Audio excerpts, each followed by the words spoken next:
Train हादसे के बाद ओडिशा में एक दिन का राजकीय शोक। गोवा मुंबई वंदे भारत एक्सप्रेस का उद्घाटन समारोह रद्द। ओडिशा के बालासोर में 3 ट्रेनें दुर्घटनाग्रस्त हो गयीं। बहनागा रेलवे स्टेशन के पास हुए भीषण रेल हादसे में 288 लोगों की मौत की पुष्टि हो चुकी है, जबकि घायल 1000 से ज्यादा यात्रियों को विभिन्न अस्पतालों में भर्ती कराया गया है। भीषण ट्रेन हादसे के बाद ओडिशा के मुख्यमंत्री नवीन पटनायक ने आज एक ही दिन के राजकीय शोक की घोषणा की है। वहीं गोवा मुंबई वंदे भारत एक्सप्रेस का उद्घाटन समारोह रद्द कर दिया गया है।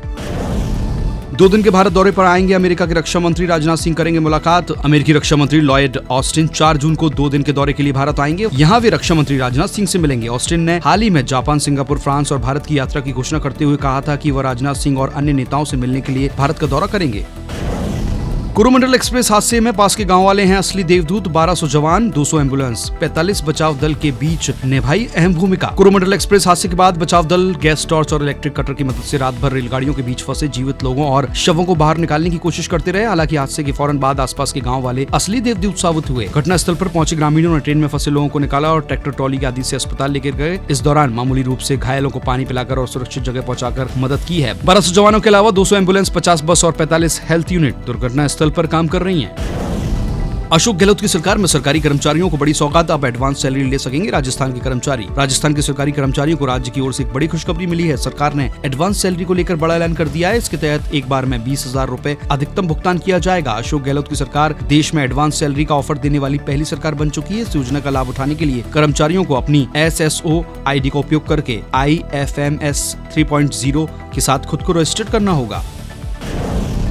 देश भर के श्रद्धालु जल्द कर सकेंगे अमरनाथ यात्रा। सभी श्रद्धालुओं की जरूरत का रखा जाएगा ध्यान। 1 जुलाई से अमरनाथ यात्रा शुरू होने वाली है। यात्रा 62 दिनों की होकर 31 अगस्त को संपन्न होगी। जम्मू कश्मीर के उपराज्यपाल मनोज सिन्हा ने बताया कि सरकार इस यात्रा को सफल और सुगम बनाने के लिए हर तरह का प्रयास कर रही है। इसके अलावा सीमा सड़क संगठन अमरनाथ यात्रा ट्रैक की मरम्मत करने का भी काम कर रही है, जो कि 1 जुलाई को यात्रा शुरू होने से पहले 15 जून तक पूरा कर लिया जाएगा।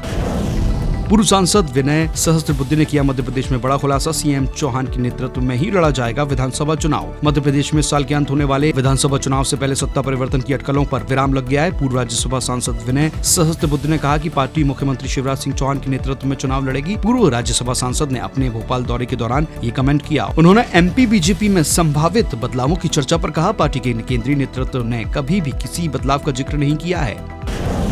पूर्व मंत्री जीतू पटवारी का आरोप, भाजपा ने लूट ली कांग्रेस की सरकार। शिवराज सरकार 50 लाख करोड़ का कर्ज। कमलनाथ सरकार ने पूर्व मंत्री रहे जीतू पटवारी ने भाजपा सरकार पर कांग्रेस की सरकार को लूटने का आरोप लगाए हैं। उन्होंने कहा है कि 2018 में कांग्रेस की सरकार बनी थी जो 2023 तक चलनी थी, लेकिन भाजपा ने हमारी सरकार लूट ली। उन्होंने कहा, सब जानते हैं 4 लाख करोड़ रुपए का कर्ज मध्य प्रदेश सरकार पर है। बजट का 25% कर्ज का ब्याज चुकाने में चला जाता है।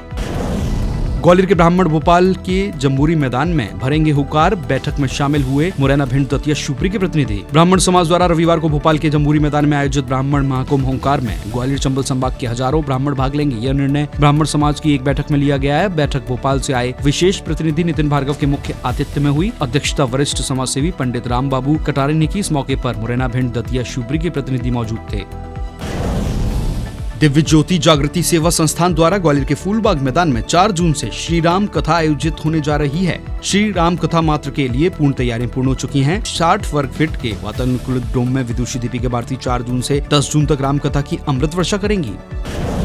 समर कैंप में भाषा और गणित में दक्ष हो रहे हैं स्कूली बच्चे। गोपालपुरा गांव में लगे कैंप में बड़ी संख्या में शामिल हुए छात्र। जिला परियोजना समन्वयक रविंद्र सिंह तोमर के निर्देशन में ग्वालियर के सरकारी स्कूलों में समर कैंप लगाए जा रहे हैं। इन कैंपों में बच्चे नित्य नई गतिविधियां सीख रहे हैं। जन शिक्षा केंद्र शासकीय उच्चतर माध्यमिक विद्यालय पुरानी छावनी के ग्राम गोपालपुरा में जिला समन्वयक अनिल भारद्वाज, आशीष त्रिपाठी, CAC अविनाश नारोलिया और सहायक शिक्षिका अर्चना चौधरी द्वारा भाषा एवं गणित की गतिविधियों के माध्यम से बच्चों को दक्ष किया जा रहा है। देश दुनिया की सभी खबरें देखने के लिए जुड़े रहिए आचरण न्यूज से। आचरण न्यूज, हर कदम आपके साथ।